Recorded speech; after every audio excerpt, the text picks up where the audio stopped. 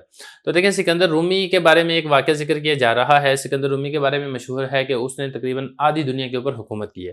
تو اس کے بارے میں بتایا کہ جب اس نے ملک فارس کے اقتدار پر قبضہ کیا، ملک فارس یہ وہی ہے جو آج ملک ایران ہے، تو اس نے پھر اپنے جو استاد تھے ارسطو جو کہ بڑا مشہور فلسفی گزرا ہے اس کی جانب خط لکھا اور ان کی رائے طلب کی اس بارے میں۔ مطلب یہ کہ سکندر کو یہ خدشہ تھا کہ میں نے قبضہ تو کر لیا ہے لیکن یہ جو سارے جو ہیں جو حکومت کو میں نے شکست دی ہے، یہ سارے سردار اور قبائل وغیرہ مل کے میرے اوپر بار بار حملے نہ کرتے رہیں اور میری طاقت اور قوت کمزور نہ ہو جائے۔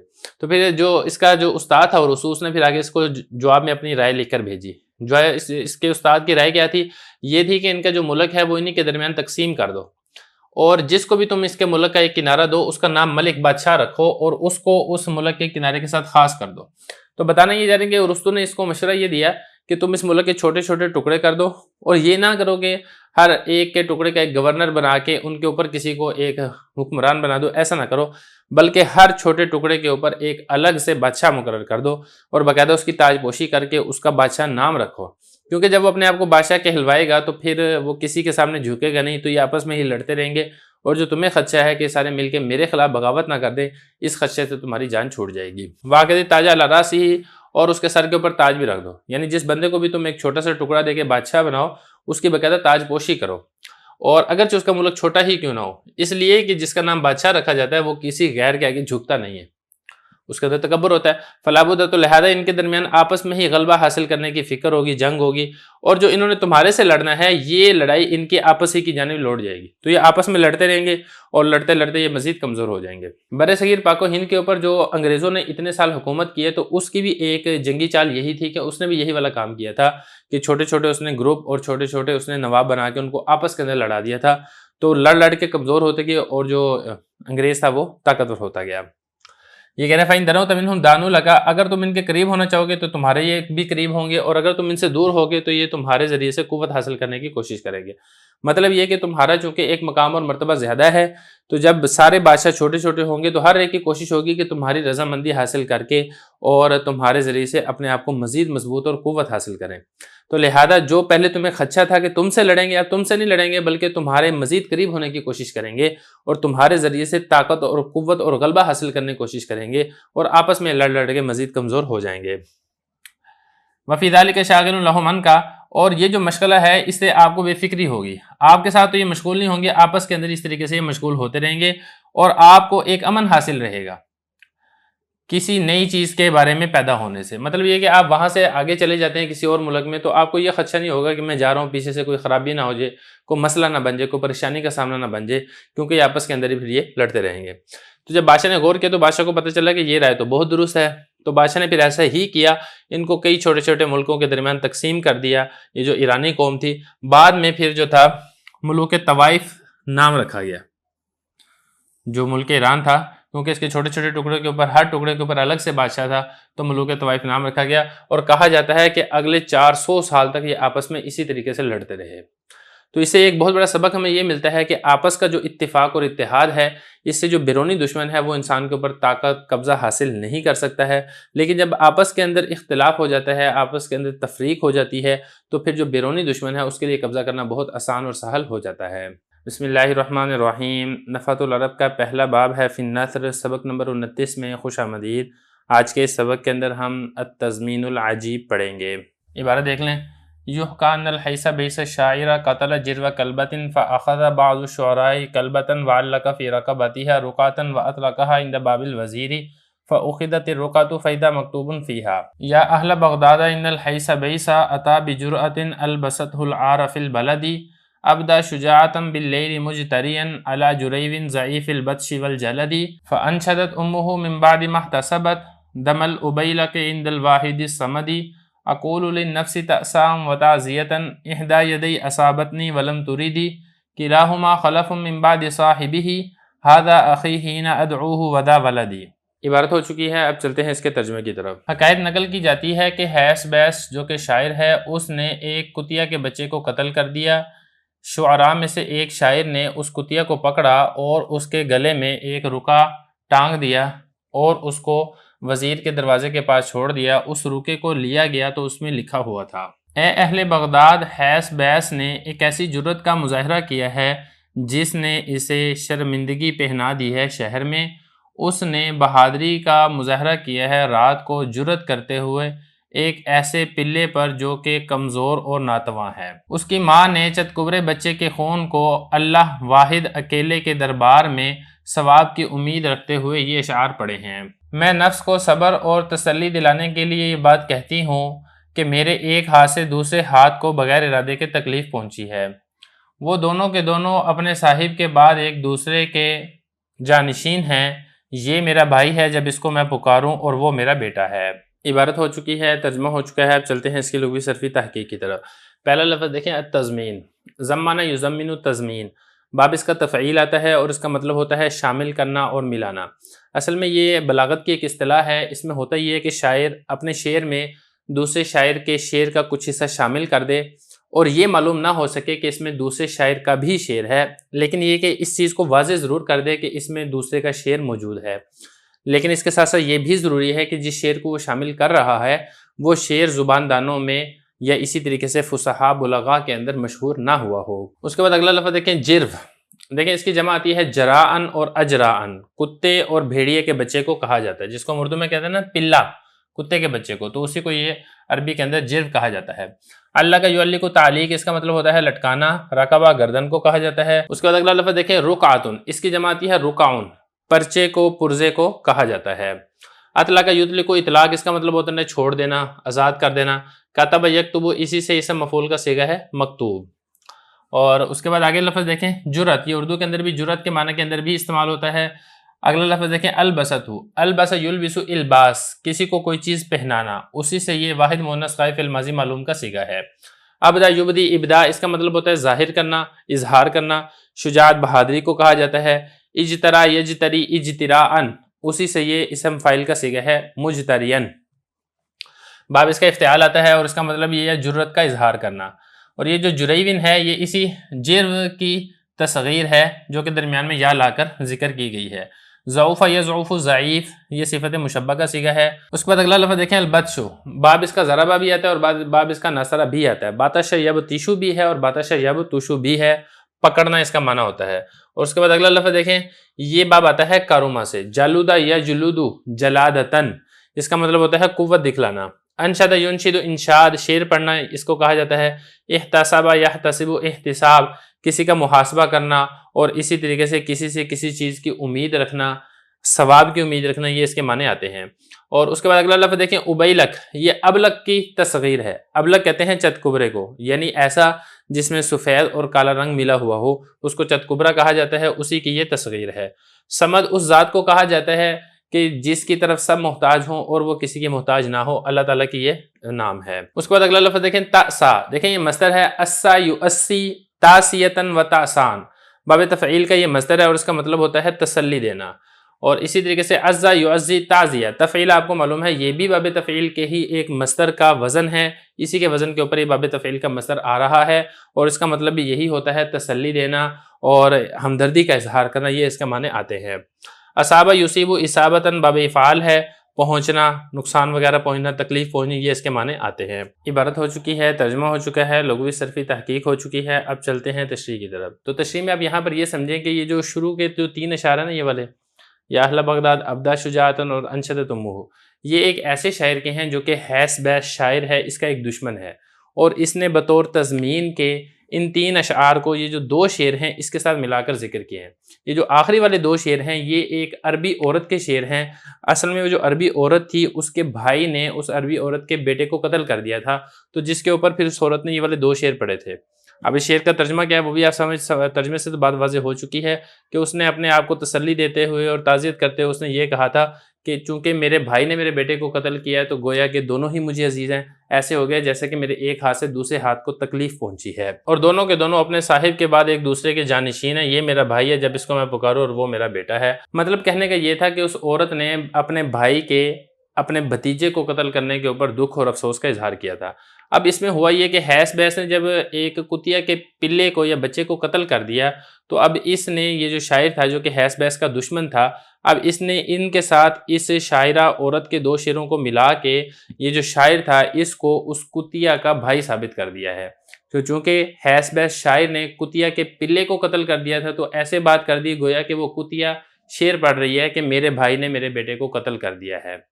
تو یہ اس کے اندر بات ذکر کی گئی ہے۔ ذرا عبارت دیکھیں، فرما رہے ہیں کہ حکایت نقل کی جاتی ہے کہ حیث بیس جو کہ ایک شاعر تھا اس نے ایک کتیا کے پلے کو یا بچے کو قتل کر دیا، تو شعراء میں سے ایک شاعر نے کیا کیا، اس کتیا کو پکڑا اور اس کی گردن کے اندر ایک رکا ڈال دیا اور اس کو وزیر کے دروازے پر چھوڑ دیا۔ جب اس رکے کو لیا گیا تو اس کے اندر یہ والے اشعار تھے کہ اے اہل بغداد، حیث بیس نے ایک ایسی جرت کا مظاہرہ کیا ہے جس جرت کی وجہ سے اس کو پورے شہر کے اندر شرمندگی کا سامنا کرنا پڑا ہے۔ گویا کہ ایسی جرت تھی کہ جس جرت نے اس کو شرمندگی کا لباس پہنا دیا ہے۔ اس نے رات کے وقت جرت کا مظاہرہ کیا، شجاعت بہادری کا جرت کا مظاہرہ کیا، اور جرت کا مظاہرہ کس کے اوپر کیا تھا؟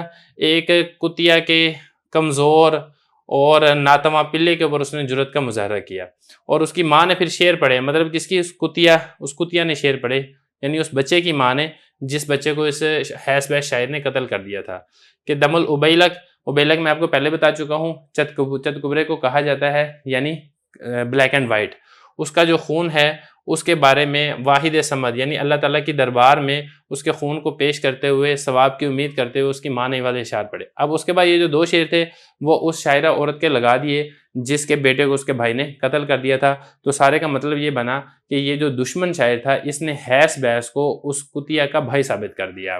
بسم اللہ الرحمن الرحیم۔ نفحۃ العرب کا پہلا باب ہے فی النثر، سبق نمبر 30 میں خوش آمدید۔ آج کے سبق کے اندر ہم اختلاف العلماء رحمتن پڑھیں گے۔ عبارت دیکھ لیں۔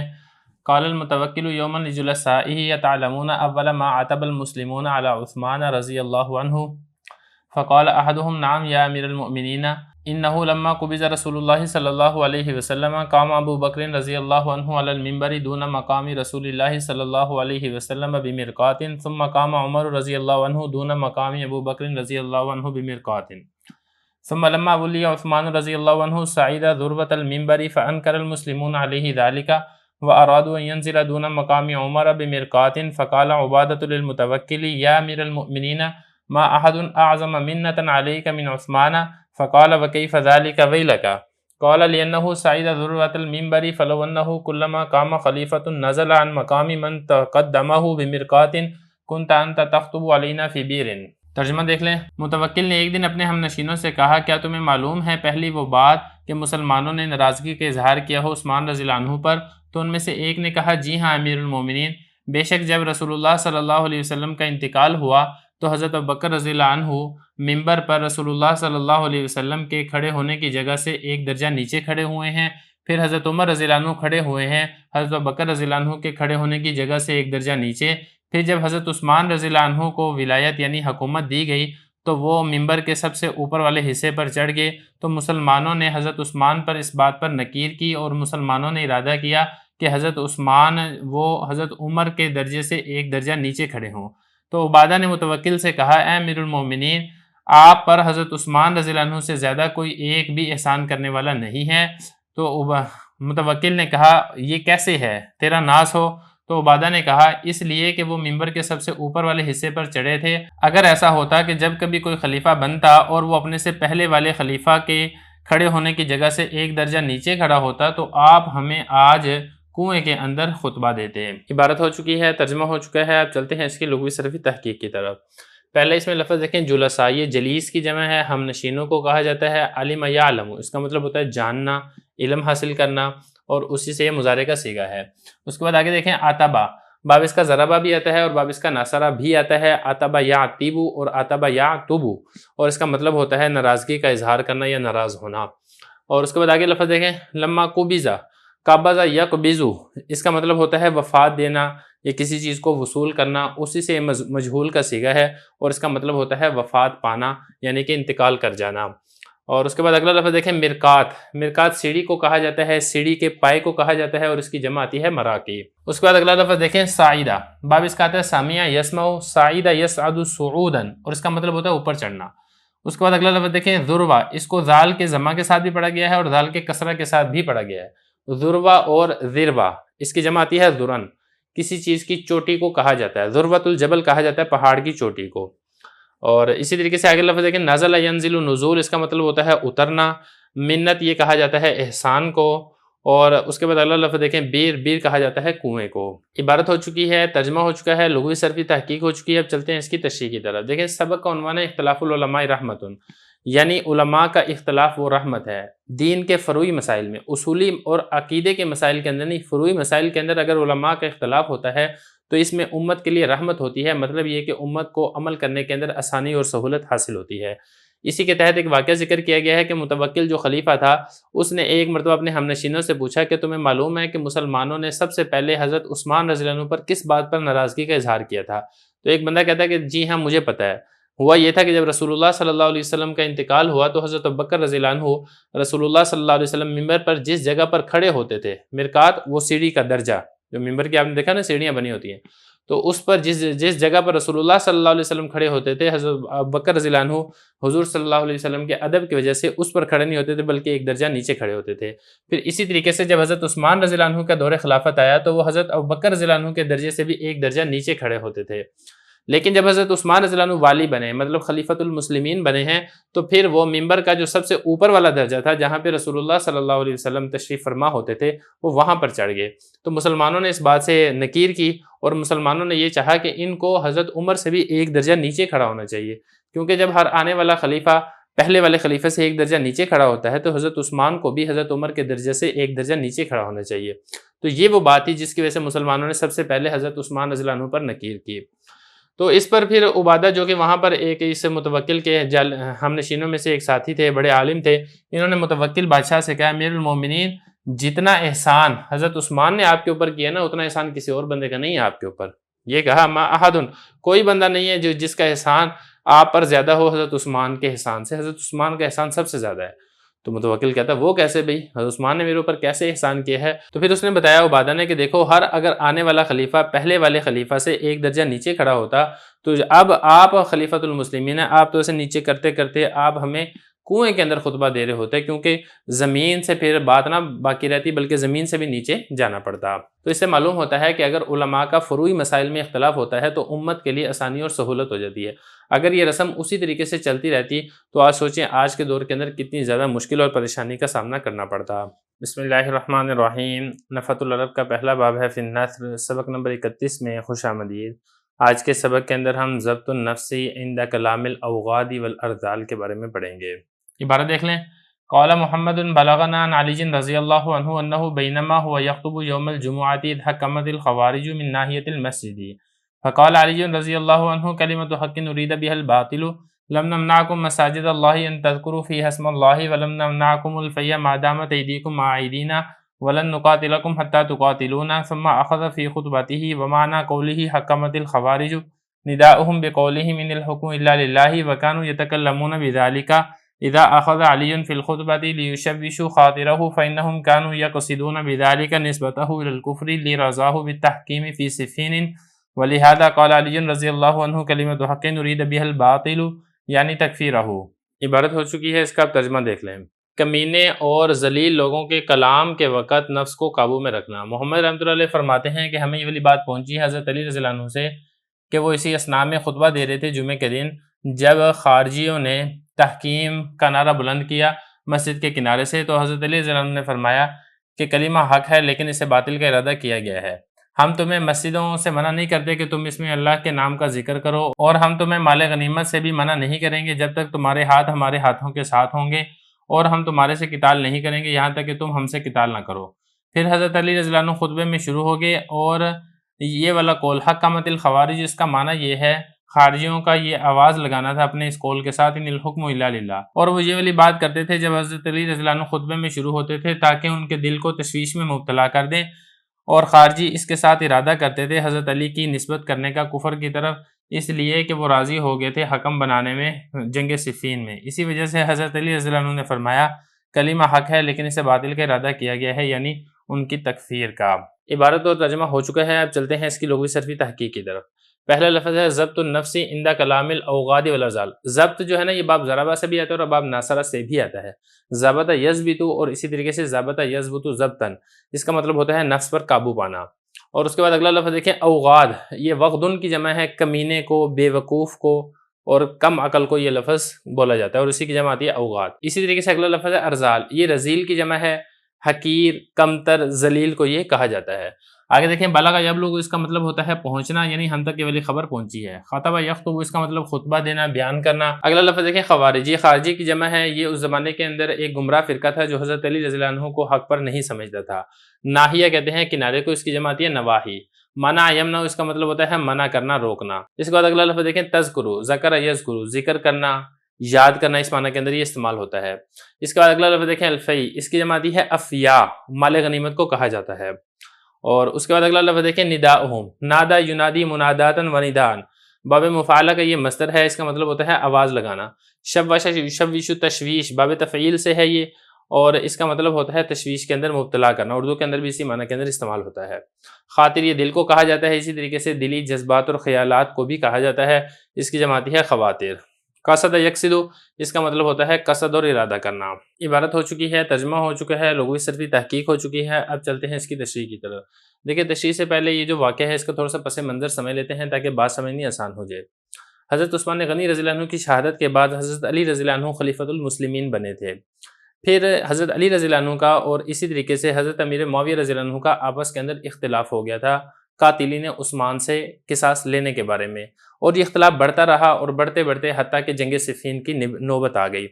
جنگ صفین جب شروع ہوئی ہے تو پھر اس وقت حضرت علی رضی اللہ عنہ کا پلڑا جو تھا وہ بھاری ہونا شروع ہو گیا. تو یہاں پر آپ یہ سمجھے کہ حضرت عمرو بن عاص رضی اللہ عنہ یہ حضرت امیر معاویہ رضی اللہ عنہ کے لشکر کے اندر شامل تھے. تو انہوں نے جب یہ دیکھا کہ حضرت امیر معاویہ رضی اللہ عنہ کے لشکر کو شکست ہو رہی ہے تو انہوں نے پھر حضرت امیر معاویہ رضی اللہ عنہ سے یہ والی بات کہی کہ آپ لوگوں کو حکم دیں کہ قرآن مجید کو اپنے نیزوں کے اوپر اٹھا لیں اور بلند آواز سے کہیں ھذا کتاب اللہ بیننا و بینکم، یعنی یہ اللہ کی کتاب ہے، یہ ہمارے اور تمہارے درمیان فیصلہ کرے گی. چنانچہ پھر ایسا ہی ہوا، جو حضرت امیر معاویہ رضی اللہ عنہ کے جو لشکری تھے انہوں نے قرآن مجید کو اپنے نیزوں کے اوپر اٹھایا اور یہ والا جملہ دہرانا شروع کیا. جب حضرت علی رضی اللہ عنہ کے لشکر والوں نے قرآن مجید کو نیزوں پر بلند دیکھا تو انہوں نے لڑائی سے ہاتھ کھینچ لیا. حضرت علی رضی اللہ عنہ نے اپنے لشکریوں کو سمجھایا کہ بھئی اس وقت کوتاہی نہ کرو، بہت جلد تمہیں کامیابی حاصل ہو جائے گی. لیکن جو لوگ تھے وہ لڑنے کے لیے آمادہ نہ ہوئے. نتیجہ یہ نکلا کہ لڑائی بند ہوگی اور صلح کے لیے فریقین کی جانب سے ایک ایک آدمی منتخب کیا گیا. حضرت علی رضی اللہ عنہ کی جانب سے حضرت ابو موسیٰ اشعری رضی اللہ عنہ ان کو پنچایتی بنایا گیا. پنچایتی کو عربی کے اندر کہا جاتا ہے حکم. اسی طریقے سے حضرت امیر معاویہ رضی اللہ عنہ ان کی جانب سے حضرت عمرو بن عاص رضی اللہ عنہ ان کو حکم بنایا گیا. پھر دونوں پنچایتیوں کو 6 مہینے کی مہلت دی گئی کہ 6 مہینے بعد آ کے اس جنگ کا فیصلہ کیا جائے گا. چنانچہ دونوں لشکر والے وہ واپس چلے گئے۔ جب حضرت علی رضی اللہ عنہ وہاں سے واپس کوفہ تشریف لے کر آئے ہیں تو وہاں پر ایک نئے فتنے کا دروازہ کھل گیا، جس فتنے کو فتنہ خارجیہ کہا جاتا ہے۔ لوگوں نے اس بات کے اوپر بحث کرنی شروع کر دی کہ آیا یہ جو حکم بنائے گئے تھے یہ والے حکم بنانا درست ہیں یا پھر یہ درست نہیں ہے۔ کوئی ان کو ضروری قرار دیتا تھا، کوئی ان کو غلط قرار دیتا تھا۔ اسی اسنا میں ایک یہ جو گروہ تھا، خارجی گروہ، یہ اس کو جائز اور درست نہیں سمجھتا تھا۔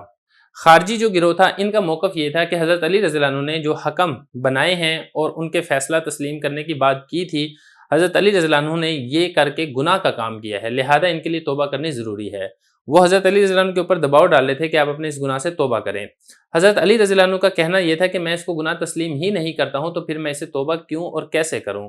تو لہذا یہ جو خارجی لوگ تھے انہوں نے پھر یہ والا نعرہ بلند کرنا شروع کیا، لا حکم الا للہ، کہ جو فیصلہ ہے وہ صرف اللہ ہی کا ہو سکتا ہے، کسی مخلوق کا فیصلہ نہیں ہو سکتا ہے۔ تو اسی کے بارے میں حضرت علی رضی اللہ عنہ فرما رہے ہیں کہ کلمۃ حق نرید بہ الباطل، کہ کلمہ تو یہ حق ہے کہ فیصلہ اللہ کا ہی ہوتا ہے لیکن اس سے باطل مراد لیا گیا ہے۔ باطل کیا تھا کہ انہوں نے یہ والا جملہ کیا کہ حضرت علی رضی اللہ عنہ کی تکفیر کرنا شروع کر دی تھی، ان کو کافر قرار دینا شروع کر دیا تھا۔ تو حضرت علی رضی اللہ عنہ کا فرمان یہ تھا کہ یہ والی بات کر رہے ہیں اور اس سے جو مراد لے رہے ہیں کہ اگر کوئی شخص کسی کو حکم بناتا ہے، پنچایتی بناتا ہے اور اس کے فیصلے کو تسلیم کرتا ہے، ایسا کرنے سے وہ دار اسلام سے نکل جاتا ہے، یہ والا معنی مراد لینا یہ درست نہیں ہے اور یہ والا معنی باطل ہے۔ اب ذرا عبارت دیکھیں، فرما رہے ہیں کہ حضرت علی رضی اللہ عنہ سے روایت ہے کہ وہ جمعے کے دن خطبہ دے رہے تھے، اذ حکمت الخوارج۔ اب یہ جو خارجیوں نے نعرہ بلند کیا تھا نا، لا حکم الا للہ، اسی نعرے کو کہا گیا ہے حکمت، یعنی انہوں نے نعرہ تحکیم بلند کیا مسجد کے کنارے سے۔ تو حضرت علی رضی اللہ عنہ ایک مرتبہ جمعے کا خطبہ دے رہے تھے کہ مسجد کے اندر ایک خارجی بیٹھا ہوا تھا، اس نے پھر یہ والا نعرہ لگا دیا، لا حکم الا للہ۔ اب حضرت علی رضی اللہ عنہ نے جب یہ والی بات سنی ہے تو کیا فرمایا، کلمۃ حق نرید بہ الباطل، یہ والی جو بات ہے کلمہ تو حق ہے لیکن اسے باطل کا ارادہ کیا گیا ہے۔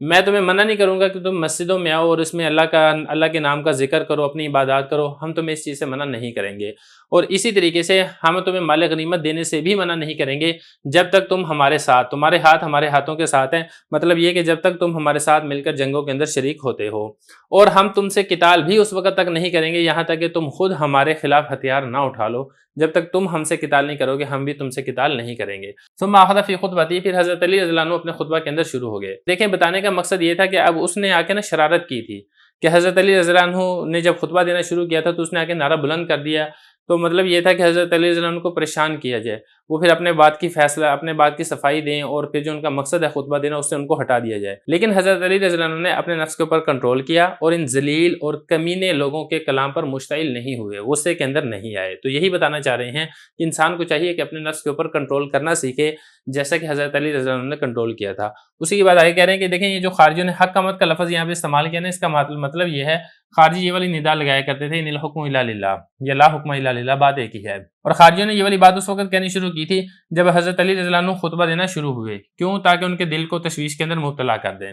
اور خارجیوں کا مقصد کیا تھا؟ خارجیوں کا مقصد یہ تھا اس نعرے سے کہ وہ حضرت علی رضی اللہ عنہ کو نعوذ باللہ کفر کی طرف منسوب کرتے تھے، کیونکہ لرضاہ بالتحکیم فی صفین، یعنی حضرت علی رضی اللہ عنہ نے چونکہ حکم بنانے پر راضی ہو چکے تھے جنگ صفین میں، اس لیے انہوں نے ان کو کفر کی جانب منسوب کیا تھا۔ تو دیکھیں یہ کوئی کفریہ بات نہیں ہے اگر کوئی آدمی کسی کو پنچایتی بنا لیتا ہے اور اس کے فیصلے کو تسلیم کر لیتا ہے، خود پنچایتی کے فیصلے کو تسلیم کرنے کا قرآن مجید کے اندر بھی تذکرہ موجود ہے۔ لہذا خارجیوں کے اس نعرے سے جو مقصد تھا حضرت علی رضی اللہ عنہ کی تکفیر کا، یہ بالکل غلط، ناجائز اور باطل تھا۔ تو یہ فرما رہے ہیں کہ حضرت علی رضی اللہ عنہ نے اسی وجہ سے ارشاد فرمایا تھا، کلمۃ حق نرید بہ الباطل، کلمہ تو حق ہے، بات تو حق ہے، لیکن اس سے باطل کا ارادہ کیا گیا ہے۔ یعنی باطل کیا ہے اس میں؟ حضرت علی رضی اللہ عنہ کو نعوذ باللہ کافر قرار دینا۔ بسم اللہ الرحمن الرحیم۔ نفحۃ العرب کا پہلا باب ہے فی النثر، سبق نمبر 32 میں خوش آمدید۔ آج کے سبق کے اندر ہم شؤم الدار پڑھیں گے۔ عبارت دیکھ لیں، قال عبد الملک ابن عمیر الکوفی كنت عند عبد الملک ابن مروان بقصر الکوفۃ المعروف بدار الامارۃ حين جيء براس مصعب بن الزبير فوضع بين يديه فرآني قد ارتعت فقال ما لك فقلت أعيذك بالله يا أمير المؤمنين كنت بهذا القصر بهذا الموضع مع عبيد الله بن زياد فرأيت رأس الحسين بن علي رضي الله عنهما بن أبي طالب بين يديه في هذا المكان ثم كنت فيه مع المختار بن عبيد الثقفي فرأيت رأس عبيد الله بن زياد بين يديه ثم كنت فيه مع مصعب بن الزبير فرأيت رأس المختار بن بين يديه ثم هذا رأس مصعب بن الزبير بين يديك قال فقام عبد الملك من موضعه وأمر بهدم الطاق الذي كنا فيه۔ ترجمہ دیکھ لیں۔ عبد الملک بن عمیر کوفی کہتے ہیں کہ میں عبد الملک بن مروان کے ساتھ قصر کوفہ میں تھا، کوفہ کے ایک محل میں جو کہ دار امارہ کے نام سے مشہور تھا، جس وقت مصعب بن زبیر کا سر لایا گیا اور اس کو عبد الملک کے سامنے رکھا گیا۔ اس نے مجھے دیکھا کہ میں کانپ رہا ہوں تو اس نے مجھے پوچھا کہ تمہیں کیا ہوا؟ تو میں نے کہا میں آپ کو اللہ کی پناہ میں دیتا ہوں امیر المومنین، میں اس محل میں اس جگہ پر عبید اللہ بن زیاد کے ساتھ تھا کہ میں نے حسین بن علی رضی اللہ عنہما ابن ابی طالب کا سر دیکھا اس کے سامنے اسی جگہ میں۔ پھر میں اس جگہ میں مختار بن عبید ثقفی کے ساتھ تھا کہ میں نے عبید اللہ بن زیاد کا سر دیکھا اس کے سامنے۔ پھر میں اس جگہ میں مصعب بن زبیر کے ساتھ تھا کہ میں نے مختار کا سر دیکھا اس کے سامنے۔ پھر یہ مصعب بن زبیر کا سر آپ کے سامنے ہے۔ تو راوی کہتے ہیں کہ عبد الملک بن مروان وہاں سے کھڑا ہوا اس جگہ سے اور اس نے اس محراب کے گرا دینے کا حکم دیا جس میں ہم موجود تھے۔ عبارت ہو چکی ہے، ترجمہ ہو چکا ہے، اب چلتے ہیں اس کی لغوی صرفی تحقیق کی طرح۔ پہلا لفظ دیکھیں، شؤم الدار، شؤم یشؤم، شؤمن، باب اس کا آتا ہے کروم یکرم اور اس کا مطلب ہوتا ہے منحوس ہونا، نامبارک ہونا۔ اور اس کے بعد اگلا لفظ دیکھیں، قصر، قصر کہتے ہیں محل کو، اس کی جمع آتی ہے قصور۔ جاء یجیء، اس کا مطلب ہوتا ہے آنا، اسی سے یہ ماضی مجہول کا صیغہ ہے جیا، اور جب اس کا صلہ با آئے تو پھر اس وقت اس کا معنی آنا نہیں ہوتا بلکہ اس وقت اس کا معنی ہوتا ہے لانا۔ آگے دیکھیں، ارتاع یرتاع ارتیاعن، باب اس کا افتعال ہے۔ ارتاع تو اس کے اندر قانون جاری ہوا ہے، پہلے کالا والا قانون لگا، الف کے ساتھ تبدیل کر دیا، پھر التقاء ساکنین سے الف کو حذف کر دیا تو یہ بن جائے گا ارتاع تو۔ واحد متکلم فعل ماضی معلوم کا یہ صیغہ ہے اور اس کا مطلب ہوتا ہے کانپنا، لرزہ طاری ہونا، یہ اس کا معنی آتا ہے۔ اگلا لفظ دیکھیں، اعیذک باللہ، اعاذ یعید اعاذۃ، اسی سے واحد متکلم فعل مضارع معلوم کا صیغہ ہے، باب اس کا افعال ہے اور اس کا مطلب ہوتا ہے کسی کو پناہ میں دینا۔ اور اس کے بعد اگلا لفظ دیکھیں، بہدم الطاق، ہدم یہدم ہدمن، اس کا مطلب ہوتا ہے گرا دینا۔ اور اس کے بعد اگلا لفظ دیکھیں، طاق، یہ محراب کو کہا جاتا ہے، اس کی جمع آتی ہے تیقان۔ عبارت ہو چکی ہے، ترجمہ ہو چکا ہے، لغوی صرفی تحقیق ہو چکی ہے، اب چلتے ہیں اس کی تشریح کی طرف۔ دیکھیں، عنوان ہے شؤم الدار، یعنی گھر کا منحوس ہونا۔ اس مسئلے کے اندر علماء کا اختلاف ہے کہ آیا کسی گھر میں واقعی نحوست ہوتی ہے اور اس نحوست کی وجہ سے اس گھر کے مکینوں کو، رہنے والوں کو نقصان پہنچتا ہے یا پھر نقصان نہیں پہنچتا ہے۔ تو بہرحال اب یہاں پر یہ مسئلہ سمجھ لیں کہ اختلافی مسئلہ ہے، لیکن جو جمہور علماء ہیں ان کا یہ عقیدہ ہے کہ گھر کے اندر نحوست نہیں ہوتی ہے اور گھر میں رہنے والے کو کسی قسم کا نقصان نہیں پہنچتا ہے۔ تو بہرحال گھر کی نحوست کے بارے میں ایک واقعہ ذکر کیا گیا ہے۔ واقعہ یہ تھا کہ عبد الملک بن عمیر کوفی کہتے ہیں کہ میں عبد الملک بن مروان کے پاس تھا کہ میں نے کوفہ کے ایک محل میں جو کہ دار امارہ کے نام سے مشہور تھا کہ جس وقت مصعب بن زبیر ان کا سر لایا گیا، ان کو قتل کر کے ان کا سر یہاں پہ پیش کیا گیا، تو اس نے دیکھا، یعنی عبد الملک بن مروان نے دیکھا عبد الملک بن عمیر کوفی کو کہ میں کانپ رہا ہوں، تو پوچھا بھی تمہیں کیا ہوا؟ تو کہتا کہ میں تمہیں اللہ کی پناہ میں دیتا ہوں امیر المومنین کہ تمہارے ساتھ بھی ایسا معاملہ نہ ہو جائے، کیونکہ میں نے اس جگہ پر 3-4 ایسے بندوں کے سر دیکھے ہیں کہ جنہوں نے دوسروں کو قتل کروایا، پھر انجام کار وہی قتل ہو کے ان کا سر اس محل کے اندر آیا ہے۔ پھر وضاحت دے رہے ہیں، کہہ رہے ہیں کہ دیکھیں میں عبید اللہ بن زیاد کے ساتھ تھا کہ میں نے حضرت حسین بن علی رضی اللہ عنہ کا سر مبارک دیکھا قتل کر کے اس جگہ پہ لایا گیا۔ پھر میں مختار بن عبید ثقفی کے ساتھ تھا کہ میں نے دیکھا عبداللہ بن زیاد کا سر اسی طریقے سے آیا ہے۔ پھر میں نے مختار بن ثقفی کا سر دیکھا تھا مصعب بن زبیر کے سامنے، پھر مصعب بن زبیر کا سر یہ آپ کے سامنے ہے۔ تو کہتے ہیں کہ عبد الملک بن مروان اس جگہ سے پھر کھڑا ہو گیا اور وہ اس محراب میں جہاں پہ بیٹھے ہوئے تھے اس کو پھر گرا دینے کا اس نے حکم دے دیا۔ بسم اللہ الرحمن الرحیم۔ نفحۃ العرب کا پہلا باب ہے فی النثر، سبق نمبر 33 میں خوش آمدید۔ آج کے سبق کے اندر ہم من عادى لی ولیا فقد آذنتہ بالحرب، اس کے بارے میں پڑھیں گے۔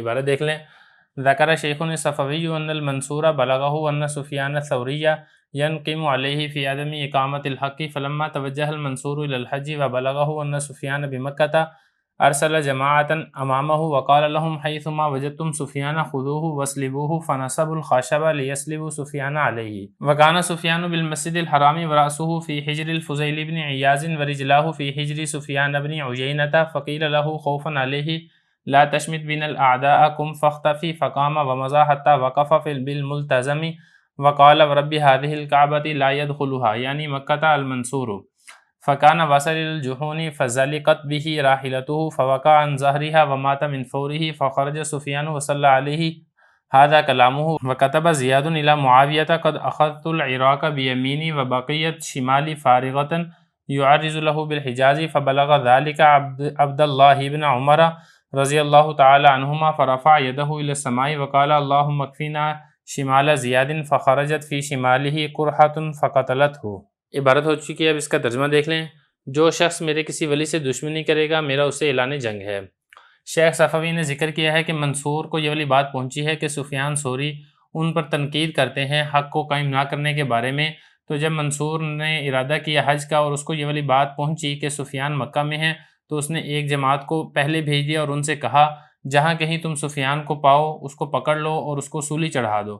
انہوں نے لکڑی کو نصب کر دیا تاکہ اس پر سفیان کو سولی چڑھائیں، اور سفیان رحمہ اللہ تعالی مسجد حرام میں تھے اور ان کا سر اس وقت فضیل بن عیاض کی گود میں تھا اور ان کے دونوں پاؤں سفیان بن عیینہ کی گود میں تھے۔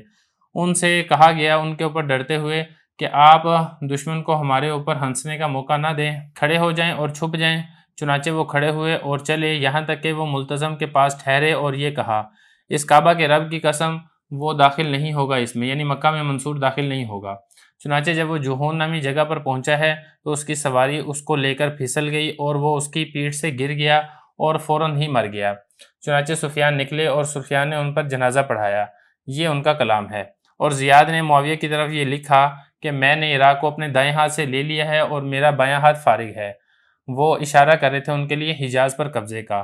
چنانچہ جب یہ والی بات عبداللہ بن عمر کو پہنچی ہے رضی اللہ تعالیٰ عنہما، انہوں نے اپنے ہاتھوں کو آسمان کی طرف اٹھایا ہے اور یہ فرمایا اے اللہ تو ہمارے لیے کافی ہو جا زیاد کے بائیں ہاتھ سے۔ چنانچہ اس کے بائیں ہاتھ میں ایک پھوڑا نکلا اور اس نے اس کو قتل کر دیا۔ عبارت ہو چکی ہے، ترجمہ ہو چکا ہے، اب چلتے ہیں اس کی لغوی صرفی تحقیق کی طرف۔ پہلا لفظ دیکھیں عادہ، عادہ یعادی معاداتن، باب اس کا آتا ہے مفاعلہ اور اس کا مطلب ہوتا ہے دشمنی کرنا۔ اس کے بعد آگے ہے آذنتہ، آذن یعاذن ایذان، اس کا مطلب ہوتا ہے اعلان کرنا۔ اس کے بعد اگلا لفظ دیکھیں ینقمو، ناکمہ ینقمو، باب ضربہ بھی اس کا آتا ہے اور باب اس کا سمیع بھی آتا ہے۔ ناکمہ ینقمو اس کا مطلب ہوتا ہے عیب لگانا، تان و تشنیع کرنا۔ اور اسی طریقے سے اگلا لفظ دیکھیں خذوہ، اخذ یاخذ اخذا، اس کا مطلب ہوتا ہے پکڑنا، حاصل کرنا، لینا۔ اسی سے امر کا صیغہ ہے جمع مذکر مخاطب کا۔ اس کے بعد اگلا لفظ دیکھیں وسلبوہ، سلب یسلب سلبن، باب اس کا آتا ہے ضرب یضرب، کسی کو سولی کے اوپر پھانسی دینا، یہ اس کے معنی آتے ہیں۔ ناصب ینصب، اس کا مطلب ہوتا ہے گاڑ دینا، یعنی لکڑی کو زمین پر گاڑ دیا۔ اور اس کے بعد آگے دیکھیں ہجر، ہجر کہتے ہیں گود کو، اور رجلا، یہ اصل میں رجلان ہی تھا، رجل کہتے ہیں پاؤں کو اور اسی کی تثنیہ ہے رجلان، تو نون جو ہے اضافت کی وجہ سے گر گئی ہے۔ اور اس کے بعد اگلا لفظ دیکھیں لا تشمت، اشمتا یشمت اشمات، باب اس کا آتا ہے افعال اور اس کا مطلب ہوتا ہے کسی کو ہنسانا یا کسی کو ہنسنے کا موقع دینا۔ اعداء، یہ عدو کی جمع ہے، دشمن کو کہا جاتا ہے۔ قام یقوم سے یہ کم امر کا صیغہ ہے، واحد مذکر مخاطب کا۔ اختفا یختفی اختفا، باب اس کا آتا ہے افتعال اور اسی سے یہ امر کا صیغہ ہے، واحد مذکر مخاطب کا۔ حرف علت جو ہے وہ امر بنانے کی وجہ سے آخر سے حذف ہو چکی ہے۔ اس کے بعد آگے دیکھیں ملتزم، حجر اسود اور جو دروازہ ہے خانہ کعبہ کا اس کے درمیان والا جو دیوار کا حصہ ہے اس کو ملتزم کہا جاتا ہے۔ اس کے بعد آگے دیکھیں واصلہ یصلو، اس کا مطلب ہوتا ہے پہنچنا۔ ذالک یزلق، باب اس کا سامیہ یسمع ہوتا ہے اور اس کا مطلب ہوتا ہے پھسلنا۔ راحلہ، سواری کو کہا جاتا ہے، یعنی وہ اونٹ جس کو بطور سواری استعمال کیا جائے۔ باقی یب کا اس کا مطلب ہوتا ہے باقی ہونا، شمال کہتے ہیں بائیں ہاتھ کو۔ الرض یعرض، پیش کرنا، اشارہ کرنا، یہ اس کے معنی آتے ہیں۔ اگلا لفظ دیکھیں قرحۃن، پھوڑے کو، پھنسی کو کہا جاتا ہے، اس کی جمع آتی ہے قرحن۔ اور قاتل یقتل، اس کا مطلب ہوتا ہے قتل کرنا۔ عبارت ہو چکی ہے، ترجمہ ہو چکا ہے، لغوی صرفی تحقیق ہو چکی ہے۔ اب چلتے ہیں اس کی تشریح کی طرف۔ لیکن جو سبق کا عنوان ہے من عادى لي وليا فقد آذنته بالحرب، جس نے میرے کسی ولی سے دشمنی کی میرا اس سے اعلان جنگ ہے۔ اصل میں یہ حدیث قدسی کا ٹکڑا ہے، نبی کریم صلی اللہ علیہ وسلم نے ارشاد فرمایا کہ اللہ تعالیٰ ارشاد فرماتا ہے، وہ آگے یہ حدیث کا ٹکڑا آ چکا ہے، یعنی جو کوئی میرے ولی کو اذیت دے گا، تکلیف پہنچائے گا، تو اللہ تعالیٰ کا اس کے ساتھ اعلان جنگ ہے اور اللہ تعالیٰ اس سے بدلہ لے گا۔ اسی سے واقعہ ذکر کیا ہے شیخ صفوی نے کہ جو منصور بادشاہ تھا، ظالم بادشاہ تھا، اس کو یہ والی خبر پہنچی کہ سفیان ثوری بڑے جلیل القدر یہ تابعی ہیں، وہ ان کے اوپر حق کو قائم نہ کرنے کے بارے میں تنقید کیا کرتے تھے، ان کی جو ظالمانہ پالیسیاں تھیں ان پر تنقید کیا کرتے تھے اور ان کو اس بات کے اوپر ترغیب دیا کرتے تھے کہ ملک کے اندر حق اور انصاف کو قائم کریں۔ تو منصور جو تھا، منصور کو اس بات سے چڑ چڑھتی تھی۔ پھر منصور نے جب حج کا ارادہ کیا اور حج کی طرف جانے لگا تو اس کو یہ والی بات پتہ چلی کہ سفیان جو ہے وہ مکہ میں ہی ہے، سفیان ثوری رحمہ اللہ تعالیٰ۔ تو اس نے ایک جماعت کو پہلے بھیج دیا اور ان سے یہ کہا جہاں کہیں تمہیں سفیان ملے تم اس کو پکڑ لینا اور اس کو پھانسی دے دینا، حتیٰ کہ انہوں نے لکڑی بھی گاڑ دی تاکہ سفیان ثوری رحمہ اللہ تعالیٰ کو پکڑ کے اس کے اوپر ان کو پھانسی دی جائے۔ سفیان ثوری جو تھے اس وقت مسجد حرام میں تھے اور حالت یہ تھی کہ لیٹے ہوئے تھے، سر جو تھا فضیل ابن عیاض بڑے جلیل القدر یہ اللہ کے ولی ہیں، ان کی گود میں ان کا سر تھا اور ان کے پاؤں سفیان ابن عیینہ یہ بھی ایک بہت جلیل القدر تابعی ہیں، ان کی گود میں ان کے پاؤں تھے۔ فقیل لہ خوفا علیہ، تو پھر ان سے یہ والی بات کہی کہ ان کے اوپر ڈرتے ہوئے، لوگوں کو ان کے اوپر خوف ہوا کہ ان کو پکڑ لیا جائے گا، تو کیا کہا، لا تشمت بنا الاعداء، دشمن کو ہمارے اوپر ہنسنے کا موقع نہ دیں، بلکہ آپ کھڑے اور چھپ جائیں، آپ پکڑ لیں گے تو دشمن خوش ہوں گے کہ ہم نے خلیفہ کے دشمن کو پکڑ لیا ہے۔ اور یہی لوگوں نے کہا کہ آپ کھڑے اور چھپ جائیں۔ چنانچہ حضرت سفیان رحمہ اللہ تعالیٰ کھڑے ہوئے اور چلے ہیں یہاں تک کہ وہ ملتزم خانہ کعبہ کی دیوار کے پاس پہنچے ہیں، اور اس وقت جو ہے ان کو اللہ تعالیٰ کی جانب سے الہام ہوا اور انہوں نے یہ والی بات کہی، رب ہذہ الکعبہ لا يدخلها، رب کعبہ کی قسم، اس کعبہ کے رب کی قسم جو منصور ہے یہ مکہ میں داخل نہیں ہو سکے گا۔ چنانچہ ایسا ہی ہوا، جب جہون نامی جگہ میں وہ پہنچا ہے خلیفہ منصور، تو اس کی جو سواری تھی، جس اونٹنی کے اوپر یہ سوار تھا، اونٹنی پھسل گئی اور یہ اس کی پیٹھ سے گرا ہے اور فوراً ہی یہ مر گیا۔ چنانچہ پھر یہی سفیان ثوری رحمہ اللہ تعالیٰ نکلے ہیں اور اسی نے پھر اس منصور کی نماز جنازہ پڑھائی ہے۔ اسی طریقے سے ایک اور واقعہ ذکر کیا گیا ہے کہ زیاد بن سمیہ، اس نے خط لکھا تھا معاویہ کی طرف کہ میں نے عراق کو اپنے دائیں ہاتھ سے فتح کر لیا، میرا بائیں ہاتھ فارغ ہے۔ مطلب یہ تھا کہ وہ حجاز کے اوپر، مکہ مکرمہ کے اوپر چڑھائی کرنے کا اور اس پر قبضہ کرنے کا ارادہ کر رہا تھا۔ چنانچہ جب یہ والی خبر پہنچی عبداللہ بن عمر رضی اللہ عنہما کو، تو انہوں نے اپنے ہاتھوں کو آسمان کی طرف اٹھایا اور یہ کہا، اللہم اکفنا شمال زیاد، اے اللہ زیاد کے بائیں ہاتھ سے تو ہمارے لیے کافی ہو جا، مطلب یہ کہ ہمیں زیاد کے شر سے بچا لے۔ چنانچہ اللہ تعالیٰ نے دعا کو قبول کیا اور اس کے بائیں ہاتھ پر ایک پھوڑا نکلا، پھنسی نکلی، اور وہ زخم اتنا بڑھ گیا کہ اسی مرض کی وجہ سے اس زیاد کی موت واقع ہو گئی۔ بسم اللہ الرحمن الرحیم۔ نفحۃ العرب کا پہلا باب ہے فی النثر، سبق نمبر 34 میں خوش آمدید۔ آج کے سبق کے اندر ہم عرض الحدیث علی کتاب اللہ تعالی اس کے بارے میں پڑھیں گے۔ عبارت دیکھ لیں، داخل الزہری علی الولید بن عبد الملک فقال ما حدیث یحدثنا به اہل الشام قال وما هو یا امیر المؤمنین قال يحدثوننا ان الله اذا استرعى عبدا رعيته كتب له الحسنات ولم يكتب له السيئات قال باطل يا امير المؤمنين انبي خليفة اكرم على الله ام خليفة غير نبي قال بل خليفة نبي قال فإن الله يقول لنبيه داود يا داود إنا جعلناك خليفة في الأرض فاحكم بين الناس بالحق ولا تتبع الهوى فيضلك عن سبيل الله إن الذين يضلون عن سبيل الله لهم عذاب شديد بما نسوا يوم الحساب فهذا بعيد يا أمير المؤمنين لنبي خليفة فما ظنك بخليفة غير نبي قال إن الناس ليغروننا عن ديننا۔ ترجمہ دیکھ لیں، امام زہری رحمہ اللہ تعالیٰ ولید بن عبد الملک کے پاس آئے تو ولید بن عبد الملک نے کہا، کیا وہ حدیث ہے جو ہمارے سامنے اہل شام بیان کرتے ہیں؟ تو امام زہری رحمہ اللہ تعالیٰ نے پوچھا، وہ کون سی حدیث ہے امیر المومنین؟ تو ولید نے کہا، وہ ہمیں بیان کرتے ہیں کہ بے شک اللہ تعالیٰ جب کسی بندے کو اپنی رعایا کا والی بناتا ہے تو اس کے لیے نیکیاں لکھتا ہے اور اس کے لیے برائیاں نہیں لکھتا ہے۔ تو امام زہری نے کہا، باطل ہے امیر المومنین، کیا وہ نبی جو خلیفہ بھی ہو وہ اللہ کے ہاں زیادہ اعزاز والا ہے یا پھر وہ خلیفہ جو نبی نہیں ہے؟ تو ولید نے کہا، بلکہ وہ خلیفہ جو نبی ہے۔ تو امام زہری نے فرمایا، بے شک اللہ تعالیٰ اپنے نبی داؤد علیہ السلام سے فرماتا ہے، اے داؤد، بے شک ہم نے تجھے خلیفہ بنایا ہے زمین میں، تو لوگوں کے درمیان حق کے ساتھ فیصلہ کر اور خواہش نفس کی اتباع نہ کر، وہ تجھے گمراہ کر دے گی اللہ کے راستے سے۔ بے شک وہ لوگ جو اللہ کے راستے سے گمراہ ہو جاتے ہیں ان کے لیے دردناک عذاب ہے، بسبب اس کے انہوں نے حساب کے دن کو بھلا دیا۔ تو امام زہری نے کہا کہ یہ وعید ہے امیر المومنین ایسے نبی کے لیے جو خلیفہ ہے، تو پھر آپ کا کیا گمان ہے ایسے خلیفہ کے بارے میں جو نبی نہیں ہے؟ ولید نے کہا، بے شک لوگ ہمیں ہمارے دین کے بارے میں دھوکہ دیتے ہیں۔ عبارت اور ترجمہ ہو چکا ہے، اب چلتے ہیں لغوی صرفی تحقیق کی طرف۔ پہلا لفظ دیکھیں، عرض الحدیثی، عرض یعرض عرضاً، اس کا مطلب ہوتا ہے کسی کے سامنے کوئی چیز پیش کرنا، باب اس کا آتا ہے ضرب یضرب۔ اور اس کے بعد آگے لفظ دیکھیں، استرعا، استرعا یسترعی استرعا، باب اس کا آتا ہے استفعال، اور اس کا مطلب ہوتا ہے کسی چیز کی حفاظت کے لیے کسی کو کہنا یا پھر مقرر کرنا۔ اگلا لفظ دیکھیں، رعیت، اس کی جمع آتی ہے رعایا، ماتحت افراد کو کہا جاتا ہے، عوام کے لیے لفظ استعمال ہوتا ہے۔ حسنات، ان کی جمع حسنات ہے، نیکیوں کو کہا جاتا ہے۔ کتب یکتب، اس کا مطلب ہوتا ہے لکھنا، لم یکتب نہیں لکھی جاتی ہیں۔ سیئت، ان کی جمع سیئات ہیں، برائیوں کو کہا جاتا ہے۔ اتبع یتبع، اتباع، اتباع کرنا، پیچھے چلنا، اردو میں بھی اسی معنی میں استعمال ہوتا ہے۔ اضل یضل، اضلال، گمراہ کرنا۔ اس کے بعد اگلا لفظ دیکھیں، نسو، نسی ینسا، باب اس کا آتا ہے سمیع یسمع، اور اسی سے جمع مذکر غائب فعل ماضی معلوم کا صیغہ ہے، اور اس کا مطلب ہوتا ہے بھول جانا۔ اس پہ قانون جاری ہوا ہے جس کی وجہ سے اس طریقے سے یہ آ چکا ہے۔ اگلا لفظ دیکھیں، لیغروننا، غر یغر، باب اس کا آتا ہے نصر ینصر، اور اس کا مطلب ہوتا ہے کسی کو دھوکہ دینا۔ عبارت ترجمہ لغوی صرفی تحقیق ہو چکی ہے، اب چلتے ہیں اس کی تشریح کی طرف۔ عنوان ہے ارض الحدیث علی کتاب اللہ، یعنی حدیث کو کتاب اللہ قرآن مجید پر پیش کرنا۔ مطلب یہ ہے کہ کسی حدیث کے مضمون کے بارے میں اگر دل میں کھٹکا پیدا ہو تو اس کو قرآن مجید کے احکام کے ساتھ موازنہ کر لینا چاہیے۔ اگر اس کا مضمون قرآن مجید کی کسی آیت سے ٹکراتا ہے تو پھر حدیث کو چھوڑ کے قرآن مجید کی آیت کو اختیار کر لینا چاہیے۔ اسی کا واقعہ ذکر کیا، امام زہری بڑے ایک جلیل القدر عالم گزرے ہیں، وہ ولید بن عبد الملک بادشاہ کے پاس آئے تو ولید بن عبد الملک نے اس سے پھر پوچھا کہ ایک حدیث ہے اس کے بارے میں بتائیں جو اہل شام ہمیں بیان کرتے ہیں۔ تو امام زہری رحمہ اللہ تعالیٰ نے پھر پوچھا امیر المومنین وہ کون سی حدیث ہے؟ تو ولید نے پھر حدیث سنائی کہ اللہ تعالیٰ جب کسی بندے کو اپنے اس کی رعایا کے اوپر حاکم بناتا ہے تو اس کی نیکیاں لکھتا ہے لیکن اس کی برائیاں نہیں لکھتا ہے۔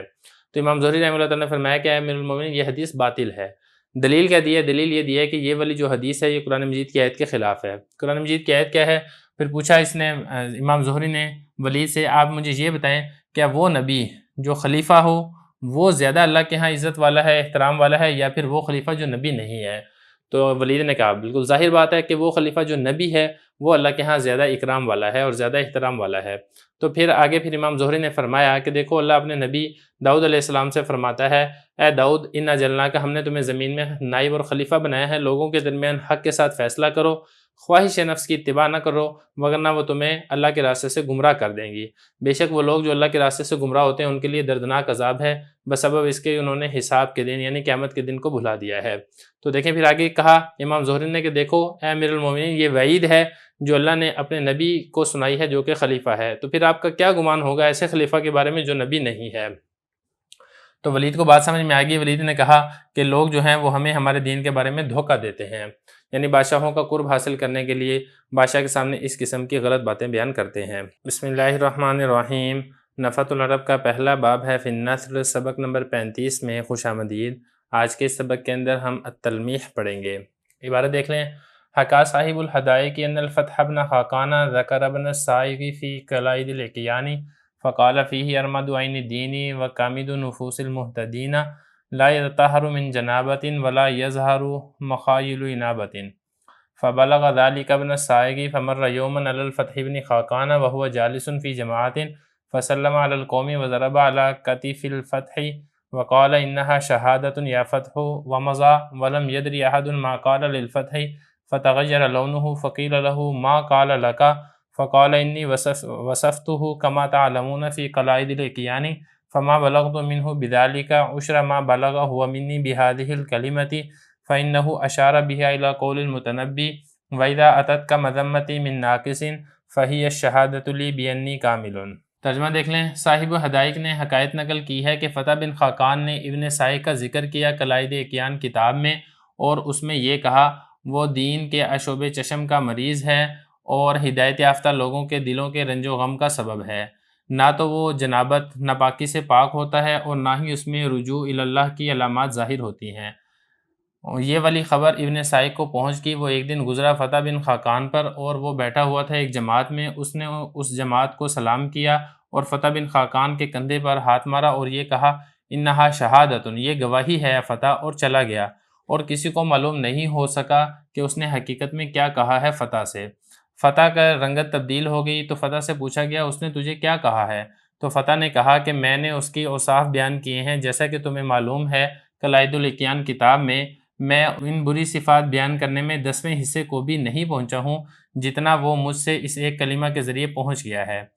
اس نے اشارہ کیا ہے اس کلمے کے ذریعے سے متنبی کے اس قول کی طرف، اور جب تیرے پاس میری برائی پہنچے کسی ناقص آدمی کی طرف سے تو یہ گواہی ہے اس بات کی کہ میں کامل آدمی ہوں۔ عبارت و ترجمہ ہو چکا ہے، اب چلتے ہیں اس کی لغوی صرفی تحقیق کی طرف۔ پہلا لفظ دیکھیں تلمیح، لمح یلمح تلمیح، اس کا مطلب ہوتا ہے اشارہ کرنا۔ اس کے بعد اگلا لفظ دیکھیں ارمدو، رمیدہ یرمدو رمدن، اس کا مطلب ہوتا ہے آنکھ کا دکھنا، باب اس کا آتا ہے سمیع یسمعو۔ اور اسی طریقے سے اگلا لفظ دیکھیں کامیدہ یک مدو کمدن، باب اس کا سمیع یسمعو آتا ہے اور اس کا مطلب ہوتا ہے غم سے نڈھال ہونا یا غم سے دل کا بیمار ہونا۔ اور تطہر یتطہرو تطہرن، باب تفاعل سے یہ آتا ہے واحد مذکر غائب فعل مضارع معلوم کا صیغہ ہے اور اس کا مطلب ہے پاکی کے اندر خوب مبالغہ کرنا۔ جنابت ناپاکی کو کہتے ہیں اور اس کے بعد اگلا لفظ دیکھیں مخائل، دیکھیں مخائل یہ جمع ہے اور اس کی واحد آتی ہے مخیلتن، اور یہ علامت کو کہا جاتا ہے۔ انابت کہتے ہیں رجوع کرنے کو۔ مرہ یمر مروراً گزرنا اسی سے واحد مذکر غائب فعل ماضی معلوم کا صیغہ ہے۔ اور سلم یسلم تسلیم سلام کرنا، کتف کندھے کو کہا جاتا ہے۔ مزا یمزی، مزین اس کا مطلب ہوتا ہے گزرنا۔ درا یدری درایتاً جاننا، معلوم کرنا۔ تغیر یا تغیر تغیراً باب تفاعل سے اس کا مطلب ہوتا ہے تبدیل ہونا۔ اس کو عشر نہیں پڑھنا، اس کو عشر پڑھنا ہے۔ عشر 10 کو کہتے ہیں اور عشر کہتے ہیں 10ویں حصے کو۔ اور اس کے بعد اگلا لفظ دیکھیں عطایاتی اتیانن، اس کا مطلب ہوتا ہے آنا۔ تو یہاں پہ پھر یہ واحد مؤنث غائب فعل ماضی معلوم کا صیغہ ہے۔ مذمت برائی کرنے کو کہا جاتا ہے۔ عبارت ترجمہ لغوی صرفی تحقیق ہو چکی ہے، اب چلتے ہیں اس کی تشریح کی طرف۔ دیکھیں اس میں جو پہلا لفظ ہے نا تلمیح، میں آپ کو بتا چکا ہوں اس کا لغوی معنی ہے اشارہ کرنا۔ اصل میں یہ فن بلاغت کی ایک اصطلاح ہے اور اس کا معنی یہ ہوتا ہے کہ متکلم اپنے کلام کے اندر کسی آیت، حدیث یا شعر یا کسی قصے کی طرف یا کہاوت کی طرف اشارہ کرے، لیکن اس آیت، شعر، قصے یا کہاوت کو اپنے اس کلام کے اندر باقاعدہ طور پر ذکر نہ کرے۔ جیسا کہ اب یہ والا جو واقعہ ہے اس کے اندر دیکھیں نا، اس نے فتح بن خاقان نے برائی کی تھی ابن سائق کی، تو ابن سائق نے کیا کہا؟ صرف اتنا کہا انہا شہادتن، صرف یہ والے لفظ بولے ہیں۔ اب یہ دیکھیں اس میں اشارہ کیا گیا ہے کس کی طرف؟ متنبی کے اس شعر کی طرف، لیکن اس شعر کا تذکرہ اس کے اندر نہیں کیا گیا ہے۔ تو بہرحال یہ بلاغت کی ایک اصطلاح ہے۔ اب ذرا دیکھیں تو بتانا ہی چاہ رہے ہیں کہ فتح بن خاقان اس نے ابن سائق کی برائی کی تھی اپنی ایک کتاب میں جس کا نام تھا قلائد الاکیان، اور اس میں یہ کہا کہ جو دین والے ہیں ان کی جو آنکھوں کے لیے یہ بیماری ہے، یعنی عشوب چشم کا یہ مریض ہے دین والوں کی، یعنی اس کی وجہ سے دینداروں کی آنکھیں بیمار ہو جاتی ہیں۔ اور اسی طریقے سے جو ہدایت یافتہ لوگ ہیں ان کے دل جو ہیں اس کی وجہ سے غم زدہ ہوتے ہیں، نہ تو یہ ناپاکی سے پاکی حاصل کرتا ہے اور اس کے اندر رجوع کی، اللہ کی جانب رجوع کرنے کی کسی قسم کی کوئی علامت بھی ظاہر نہیں ہوتی ہے۔ پھر یہ کیا ہوا کہ یہ جو اس نے برائی کی تھی، اس کی مذمت کی تھی ابن سائق کی، ابن سائق تک یہ والی خبر پہنچ گئی۔ ابن سائق ایک دن فتح بن خاقان کے پاس سے گزرا اور فتح بن خاقان اس حال میں تھا کہ وہ ایک جماعت کے اندر بیٹھا ہوا تھا، تو ابن سائق نے پوری جماعت کو سلام کیا اور فتح بن خاقان کے کندھے پر ایسے ہاتھ مارا، ایسے ہاتھ تھوڑا سا تھپ تھپا کے یہ کہا انہا شہادتن یا فتح، اے فتح یہ شہادت ہے، گواہی ہے۔ اب اور کوئی بات نہیں کی، اتنی بات کی اور چلا گیا۔ اب کسی کو معلوم نہیں ہو سکا کہ اس نے جو ابن سائق نے اصل میں فتح سے بات کیا کہی ہے، لیکن جب فتح کے ساتھ یہ والی بات ہوئی ہے تو فتح کی رنگت تبدیل ہو گئی۔ تو فتح سے پوچھا گیا کہ اس نے آپ کو کیا کہا تھا؟ تو فتح نے کہا کہ دیکھو میں نے اس کی برائی کی تھی جیسے کہ تمہیں معلوم ہے قلائد الاکیان کتاب میں، لیکن میں اس کی بری صفات بیان کرنے میں، یہ میں اس کی برائی کرنے میں 10واں حصہ بھی میں نہیں پہنچا ہوں جتنا اس نے ایک لفظ بول کے اس نے میری برائی کی انتہا کر دی ہے۔ تو اصل میں جو تھا اس نے تلمیح سے کام لیا اور متنبی کے شعر کی طرف اشارہ کیا ہے کہ جب کسی ناقص آدمی سے میری مذمت تیرے تک پہنچے، یعنی ناقص آدمی میری برائی بیان کرے، تو یہ والی بات تم جان لو کہ میں کامل آدمی ہوں، کیونکہ کامل آدمیوں سے ہی جو ناقص بندہ ہوتا ہے، جو چھوٹے حقیر اور گھٹیا لوگ ہوتے ہیں وہ حسد کرتے ہیں، حسد کرنے کی وجہ سے ان کی برائی کرتے ہیں۔ تو دوسرے لفظوں میں یہ جو ابن سائق ہے اس نے چوٹ کی تھی فتح بن خاقان کے اوپر کہ تم انتہائی گھٹیا، ذلیل اور ناقص آدمی ہو جو تم اب میرے جیسے کامل آدمی کی برائی اپنی کتاب میں کر رہے ہو۔ بسم اللہ الرحمن الرحیم۔ نفحۃ العرب کا پہلا باب ہے فی النثر، سبق نمبر 36 میں خوش آمدید۔ آج کے سبق کے اندر ہم وعد البنات پڑھیں گے۔ عبارت دیکھ لیں۔ اول من منع عن الوادی سعسعۃ بن ناجیۃ جد الفرزدہ کی وذلک انہ اضل ناقتین لہ فخرج فی بغائہما فلما اجنہ اللیل رفعت لہ نار فامھا فاذا شیخ وامرأۃ ماخذ فسلم فرد الشیخ فسألہ عن الناقتین فقال وجدتہما وقد احیانا اللہ بہما ثم قال الشیخ لنساء کن عندہ ان جاءنا غلام فما ادری ما اصنع به وان جاءتنا جاریۃ فاقتلنها ولا اسمعن صوتها فجاءت جاریۃ فاشتراها صعصعۃ بناقتیہ وجملہ الذی رکبہ فی طلبہما وجعل ذلک سنۃ فکل من اراد ان یعید ابنۃ لہ جاءہ فاشتراها منہ بلقحتین وجمل فجاء الاسلام وقد فدا 300 موعودۃ۔ ترجمہ دیکھ لیں۔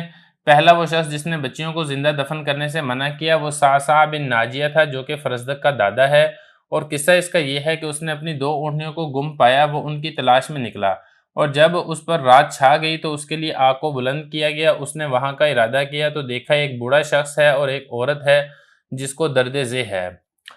اس نے سلام کیا تو بوڑھے آدمی نے اس سلام کا جواب دیا، تو اس نے سوال کیا بوڑھے آدمی سے اپنی 2 اونٹنیوں کے بارے میں، تو بوڑھے آدمی نے کہا کہ میں نے ان 2 اونٹنیوں کو پایا تھا اور اللہ نے ان 2 اونٹنیوں کے ذریعے سے ہمیں زندگی عطا کی۔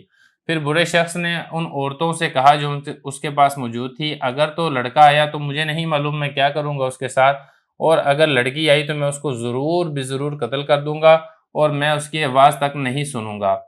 چنانچہ لڑکی پیدا ہوئی تو صعصع نے خرید لیا اس لڑکی کو 2 اونٹنیوں اور اس اونٹ کے بدلے میں جس کے اوپر اس نے سواری کی تھی اس 2 اونٹنیوں کی تلاش میں، اور اس نے پھر اس کو اپنا شیوا اور طریقہ بنا لیا۔ جو کوئی بھی ارادہ کرتا تھا اپنی بیٹی کو زندہ دفن کرنے کا تو صعصع اس کے پاس جاتا تھا اور اس بچی کو خرید لیتا تھا اس شخص سے 2 اونٹنیوں کے بدلے میں اور 1 اونٹ کے بدلے میں۔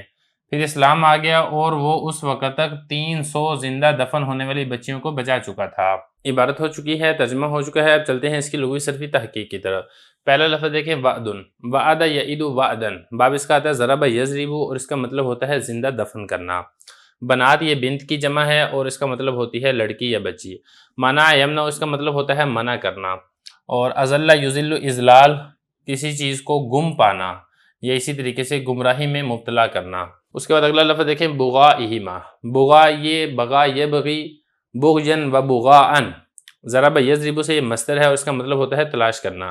اجنہ یجن اجنان، باب افعال سے یہ واحد مذکر غائب فعل ماضی معلوم کا صیغہ ہے۔ اجنانہ سے اجنہ ہو گیا اور اس کا مطلب ہوتا ہے چھا جانا۔ آگے دیکھیں اما یا امو امن، اس کا مطلب ہوتا ہے قصد کرنا، ارادہ کرنا۔ اس کے بعد اگلا لفظ دیکھیں ماخذ، ماخذ یمخذ، باب اس کا آتا ہے سمع یسمع اور اس کا مطلب ہوتا ہے درد ذہن میں مبتلا ہونا، یعنی عورت کا بچے کی پیدائش کے عمل سے گزرنا۔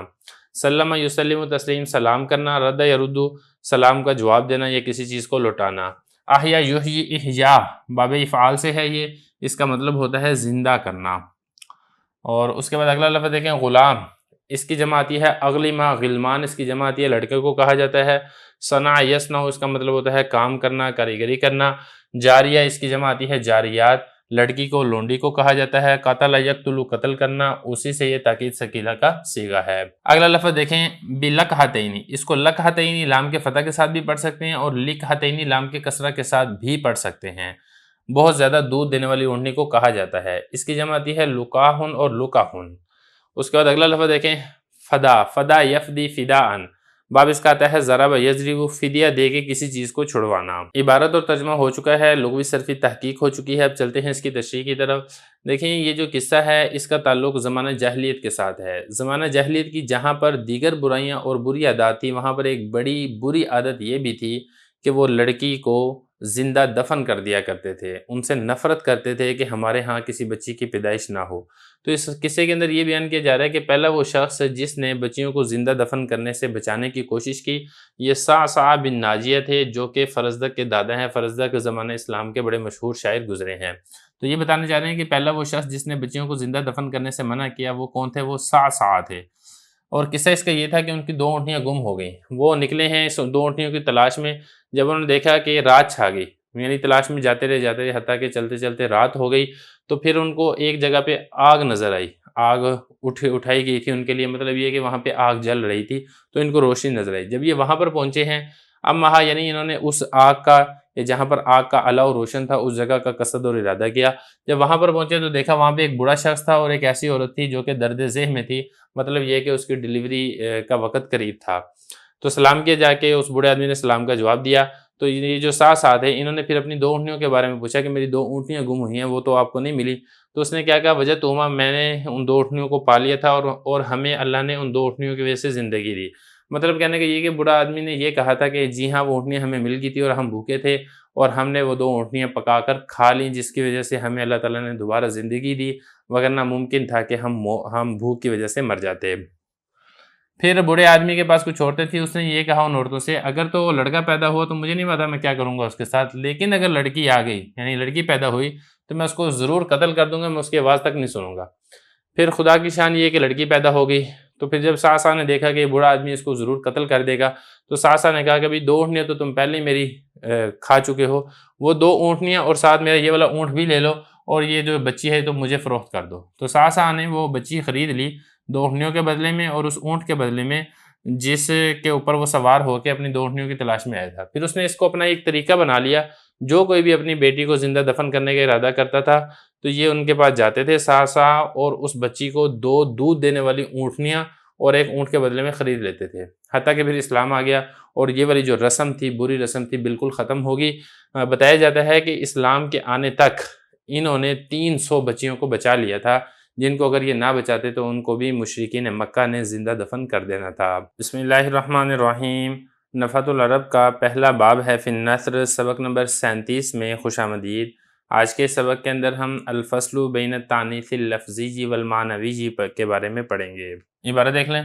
ذکر ان قتادہ دخل الکوفۃ فالتفت علیہ الناس فقال صلوا عما شئتم وکان ابو حنیفۃ حاضرا وهو غلام حدیث السن فقال صلوا عن نملة سلیمان اکانت ذکرا ام انثى فسألوه فأفهم فقال ابو حنیفۃ رضی اللہ عنہ كانت انثى فقیل له من أين عرفت فقال من كتاب الله وهو قوله قالت نملة ولو كانت ذكرا لقيل قال نملة وذلك أن النملة مثل الحمامة والشاة في وقوعهما على الذكر والأنثى فيميز بينهما بعلامة نحو قولهم حمامة ذكر وحمامة أنثى، يعني أن التانيث لفظي ومعنوي واللفظي لا يعتبر في لحوق علامة التانيث بالفعل البتة، بدليل أنه لا يجوز قامت طلحة ولا حمزة على مي مذكر فتعين أن يكون اللحوق إنما هو للتانيث المعنوي۔ ترجمہ دیکھ لیں۔ ذکر کیا جاتا ہے کہ قتادہ کوفہ میں داخل ہوئے، لوگ ان پر جمع ہو گئے تو انہوں نے کہا پوچھو جو تم چاہتے ہو، اور امام اعظم ابو حنیفہ رحمۃ اللہ علیہ وہاں پر موجود تھے اور یہ اس وقت 9 عمر لڑکے تھے۔ امام صاحب رحمۃ اللہ علیہ نے فرمایا ان سے سلیمان علیہ السلام کی چونٹی کے بارے میں پوچھو، کیا وہ مذکر تھی یا مؤنث تھی؟ لوگوں نے قتادہ سے سوال کیا تو وہ خاموش ہو کر رہ گئے، تو امام صاحب رحمۃ اللہ علیہ نے فرمایا کہ وہ مؤنث تھی۔ تو امام صاحب رحمۃ اللہ علیہ سے کہا گیا آپ نے کیسے پہچانا؟ تو امام صاحب رحمۃ اللہ علیہ نے فرمایا اللہ کی کتاب سے، اور اللہ تعالیٰ کا یہ فرمان ہے قالت نملۃ، اور اگر وہ مذکر ہوتی تو اس طریقے سے کہا جاتا قال نملۃ، اور یہ اس وجہ سے کہ نملہ یہ حمامہ اور شاد کی مثل ہے، مذکر اور مؤنث دونوں میں واقع ہونے کے اعتبار سے، لہٰذا تمیز کی جائے گی مذکر اور مؤنث میں کسی علامت کے ساتھ، جیسا کہ ان کا قول ہے حمامۃ ذکر اور حمامۃ انثیٰ، یعنی تانیث کی 2 قسمیں لفظی اور معنوی۔ لفظی اس میں اعتبار نہیں کیا جاتا ہے علامت تانیث کا لاحق ہونے کا فعل کے ساتھ یقینی طور پر، اس دلیل کی وجہ سے کہ جائز نہیں ہے یہ والی بات کہنا قامت طلحۃ اور اسی طریقے سے قامت حمزۃ، جو کہ مذکر کے 2 نام ہیں، لہذا یہ والی بات متعین ہو گئی ہے کہ یہاں پر جو تا لاحق ہوئی ہے یہ تانیث معنوی کی وجہ سے ہے۔ عبارت اور ترجمہ ہو چکا ہے، اب چلتے ہیں اس کی لغوی صرفی تحقیق کی طرف۔ دیکھیں پہلا لفظ ہے الفصل، فاصلہ یفصل فصلا، باب اس کا آتا ہے ضرب یضرب اور اس کا مطلب ہوتا ہے فرق کرنا، اور اس کے بعد اگلا لفظ دیکھیں التفا، التفا یلتف التفافا، باب اس کا افتعال آتا ہے اور اس کا معنی ہوتا ہے کسی کے پاس جمع ہونا، التفافا تھا تو ادغام کر دیا تو پھر بن گیا التفا۔ اس کے بعد آگے دیکھیں سال یسلو سوالا، اسی سے یہ امر کا صیغہ ہے سلو، جمع مذکر امر حاضر معلوم کا۔ اس کے بعد اگلا لفظ دیکھیں حدیث، حدیث یہ قدیم کی ضد ہے، قدیم پرانے کو کہا جاتا ہے اور حدیث جدید کو کہا جاتا ہے، سن عمر کو کہتے ہیں، یعنی جدید عمر والا مطلب یہ کہ 9 عمر۔ اور اس کے بعد اگلا لفظ دیکھیں افہم یفہم افہام، باب اس کا افعال آتا ہے اور اس کا مطلب ہوتا ہے کسی کو دلیل کے ساتھ خاموش کر دینا۔ اس کے بعد اگلا لفظ دیکھیں یمیز، یہ مضارع مجہول کا صیغہ ہے واحد مذکر غائب کا، باب اس کا ہے تفعیل، میز یمیز تمییز، امتیاز کرنا، جدا کرنا۔ اور اس کے بعد اگلا لفظ دیکھیں نملہ، نملہ کہا جاتا ہے چونٹی کو اور اس کی جمع آتی ہے نمال۔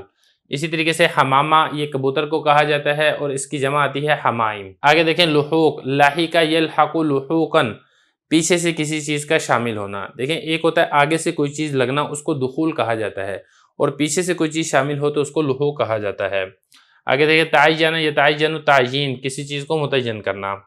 بہرحال یہ کچھ الفاظ تھے جن کی لغوی صرفی تحقیق ہو چکی ہے، اب چلتے ہیں اس کی تشریح کی طرف۔ دیکھیں جو سبق ہے اس کا عنوان ہے کہ تانیث لفظی اور تانیث معنوی کے درمیان فرق کیا ہے۔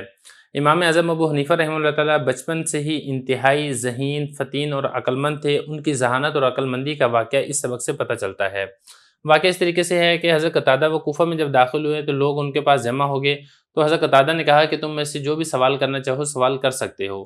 اس وقت امام اعظم ابو حنیفہ رحمہ اللہ تعالیٰ موجود تھے اور یہ اس وقت نوجوان تھے اور کم عمر تھے، تو امام صاحب رحمۃ اللہ نے فرمایا کہ آپ قتادہ سے، لوگوں سے کہا کہ قتادہ سے پوچھو حضرت سلیمان علیہ السلام کی چونٹی کے بارے میں کہ وہ چونٹی مذکر یعنی نر تھی یا پھر وہ مادہ تھی۔ لوگوں نے سوال کیا تو وہ فہما، یہ ہکا بکا رہ گئے، ان کو کوئی جواب نہ آ سکا کہ دلیل کے ذریعے سے لوگوں کو بتا سکیں۔ تو امام صاحب رحمۃ اللہ نے فرمایا کہ دیکھو بھائی وہ چونٹی مونس یعنی مادہ تھی۔ تو امام صاحب رحمۃ اللہ سے پوچھا گیا آپ کو کیسے پتہ چلا، آپ نے کیسے پہچانا؟ تو امام صاحب رحمۃ اللہ نے فرمایا کہ دیکھو میں نے اللہ کی کتاب سے پہچانا ہے۔ اللہ تعالیٰ نے فرمایا قالت نملۃ، اگر یہ چونٹی مذکر ہوتی تو اس طریقے سے کہا جاتا قال نملۃ۔ وجہ کیا ہے؟ وجہ اس طریقے سے ہے کہ جو نملہ ہے یہ حمامہ اور شاد کی مثل ہے۔ جس طریقے سے لفظ حمامہ اور لفظ شاد ہے یہ مذکر کے لیے بھی استعمال کیا جاتا ہے، بکرے کو بھی شاد ہی کہا جاتا ہے عربی میں، اسی طریقے سے کبوتر اور کبوتری دونوں کو ہی حمامہ کہہ دیا جاتا ہے۔ تو پتہ کیسے چلے گا کہ مذکر کیا ہے وہ مؤنث کیا ہے؟ تو کوئی نہ کوئی علامت ہونی چاہیے جس سے معلوم ہوگا کہ یہاں پر یہ لفظ مذکر کے لیے استعمال ہو رہا ہے یعنی نر کے لیے، اور اسی طریقے سے مادہ کے لیے استعمال ہو رہا ہے۔ تو یہ کہہ رہے ہیں کہ فَيُمَيَّزُ بَيْنَهُمَا بِعَلَامَةٍ، تو علامت کے ذریعے سے تمیز کی جائے گی، جدا کیا جائے گا۔ جیسا کہ عربوں کا قول ہے حمامۃ ذکر حمامۃ انثیٰ۔ اب یہاں پہ دیکھیں حمامہ موصوف ہے، ذکر اس کی صفت ہے، اور موصوف صفت میں آپ کو معلوم ہے کہ تذکیر و تانیث میں مطابقت ضروری ہوتی ہے۔ تو یہاں پر اس کی جو صفت ہے یہ مذکر آ رہی ہے، تو اس سے پتہ چلے گا حمامہ یہ کبوتر کی بات ہو رہی ہے، کبوتری کی بات نہیں ہو رہی ہے۔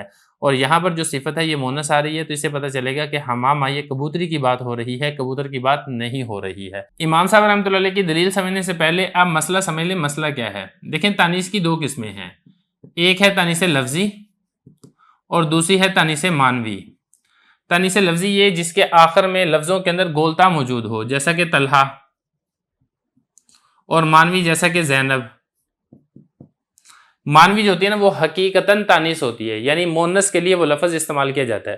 اب طلحہ کا جو لفظ ہے یہ مونس کے لیے استعمال نہیں کیا جا رہا ہے، طلحہ کو جو مونس کہا جائے گا وہ صرف اس وجہ سے کہا جائے گا کہ اس کے آخر میں گولتا ہے۔ اب اگلا مسئلہ آپ نے یہاں پر یہ سمجھنا ہے کہ جب تانیث لفظی فاعل واقع ہو تو اس کے ساتھ جو فعل لگے گا، فعل کے ساتھ تا نہیں لگے گی، ہم قال طلحہ کہیں گے، قالت طلحہ نہیں کہیں گے۔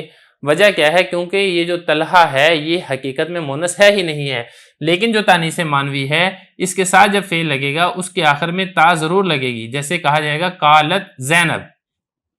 ایک مسئلہ۔ اب دوسرا مسئلہ ہم نے یہاں پر یہ سمجھنا ہے کہ یہ جو نملہ ہے یہ کیا ہے؟ اب دیکھیں نملہ کے آخر میں بھی یہ جو تا ہے یہ تانیث لفظی کی علامت ہے، یہ حقیقتاً مونس ہونے کے لیے تا اس کے آخر میں نہیں لگ رہی ہے، چونکہ اب اس کا اطلاق جو ہے مذکر اور مونس دونوں پر ہوتا ہے۔ تو اب پتہ کیسے چلے گا کہ یہ مذکر ہے یا مونس ہے؟ تو پتہ چلے گا اس کے فعل کے ساتھ۔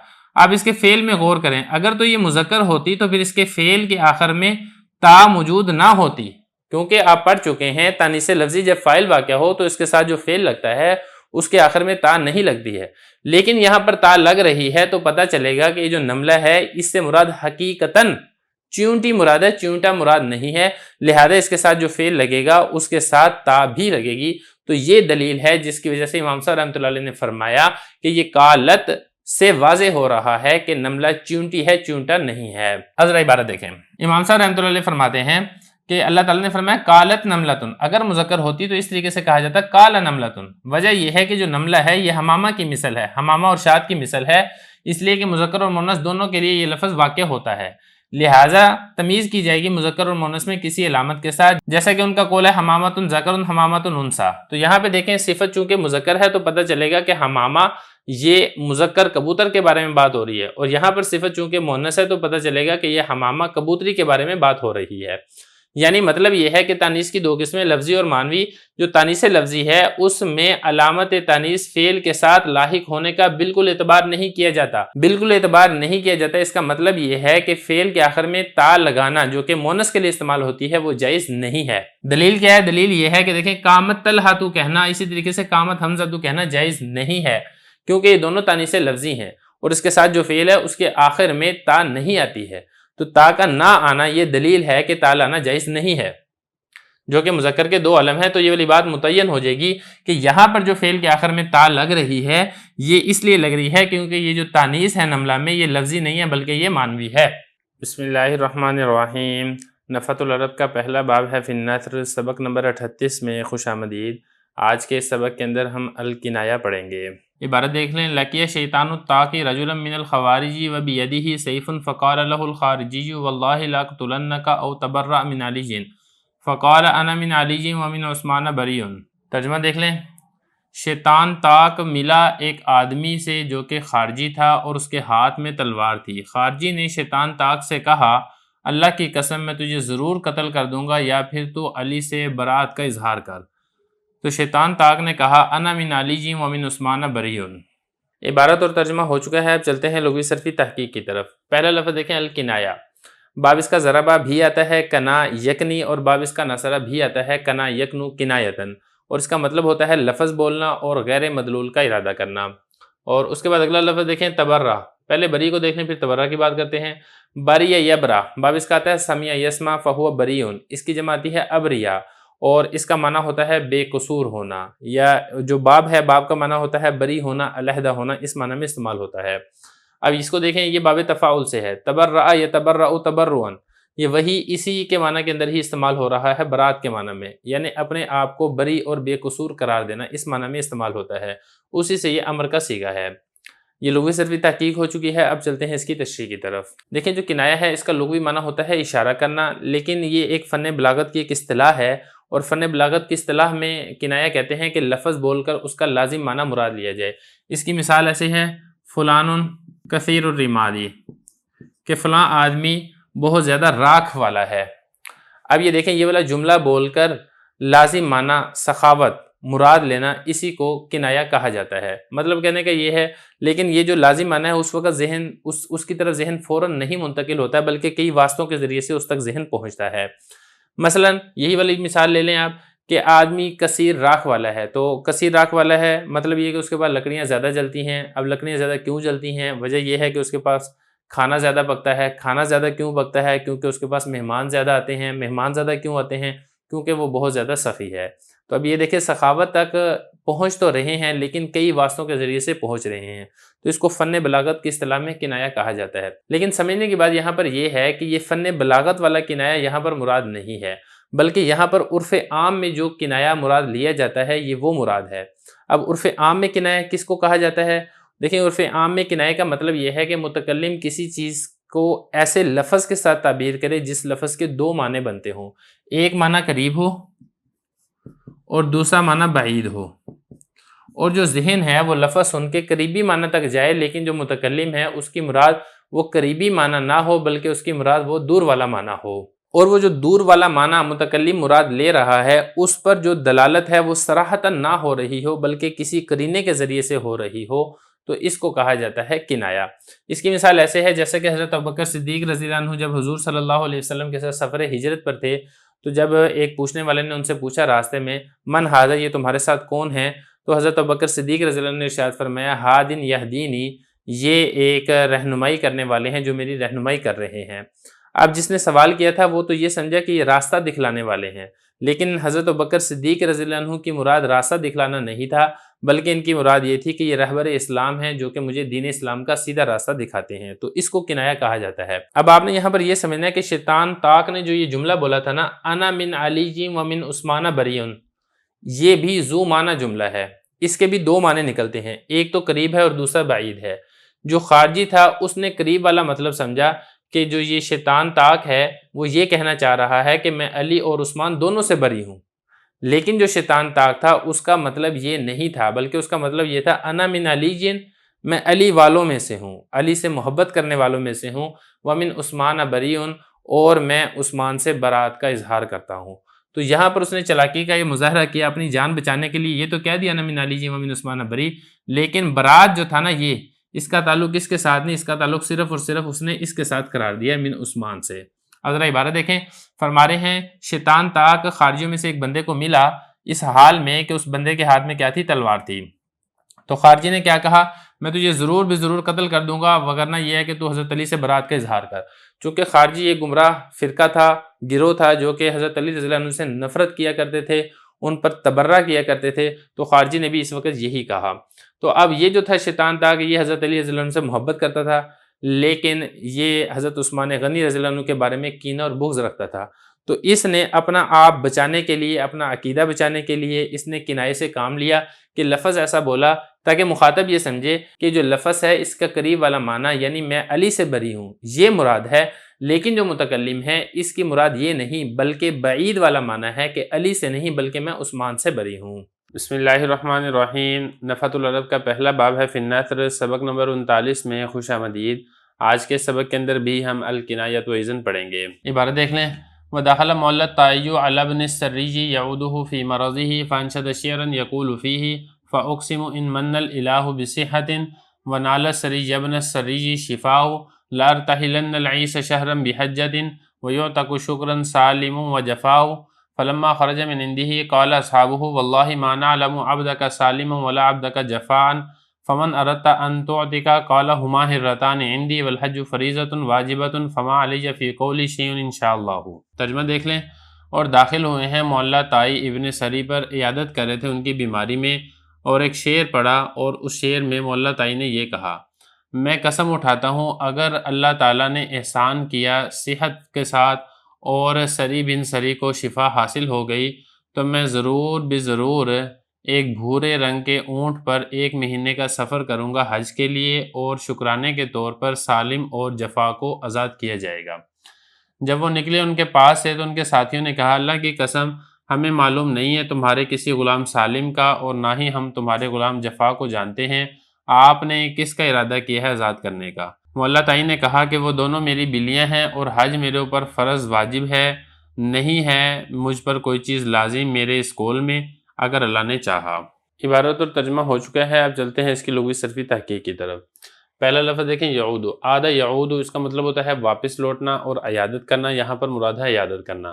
من یمن، اس کا مطلب ہوتا ہے احسان کرنا، اسی سے یہ واحد مذکر غائب فی الماضی معلوم کا صیغہ ہے، یعنی اگر اللہ تعالیٰ نے احسان کیا۔ اور اس کے بعد آگے لفظ دیکھیں نالا ینالو، اس کا مطلب ہوتا ہے حاصل کرنا، نالا ینالو نیلن۔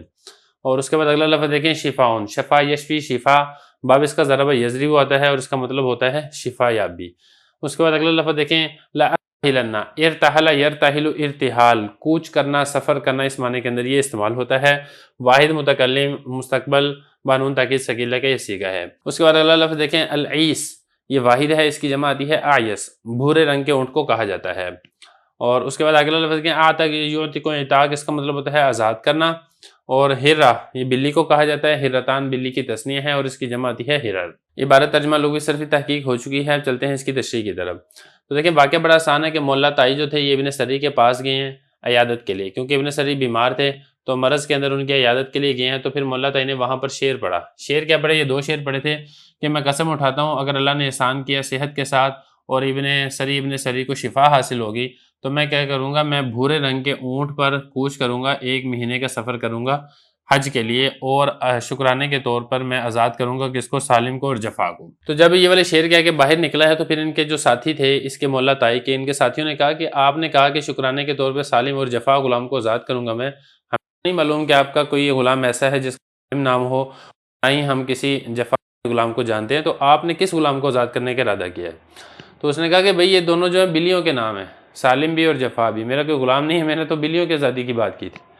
اور باقی رہا جو میں نے یہ کہا تھا کہ میں حج کروں گا لازمی طور پہ، تو حج تو پہلے میرے اوپر فرض ہے، واجب ہے، حج تو میں نے کرنا ہی کرنا ہے، تو لہٰذا یہ جو شعر میں نے کیا، اس شعر کی وجہ سے کوئی ایسی چیز میرے اوپر واجب نہیں ہوئی ہے جو کہ میرے اوپر پہلے واجب تھی۔ تو بتانا یہاں پر یہ چاہتے ہیں کہ یہ والا جو اس نے شعر کہے تھے تو اس کے اندر بھی کنائی سے کام لیا ہے کہ 2 اس کے معنی تھے، ایک معنی قریب والا تھا، وہ معنی قریب والا کیا تھا کہ 2 غلام ہوں گے سالم اور جفا، تو انہوں نے اپنے ان 2 غلاموں کی آزادی کی بات کی ہوگی، لیکن انہوں نے دور والا معنی مراد لیا، اور دور والا معنی کیا تھا کہ ان کے کوئی غلام نہیں تھے بلکہ ان کی بلیاں تھیں جنہوں نے ان کی آزادی کی بات کہی تھی۔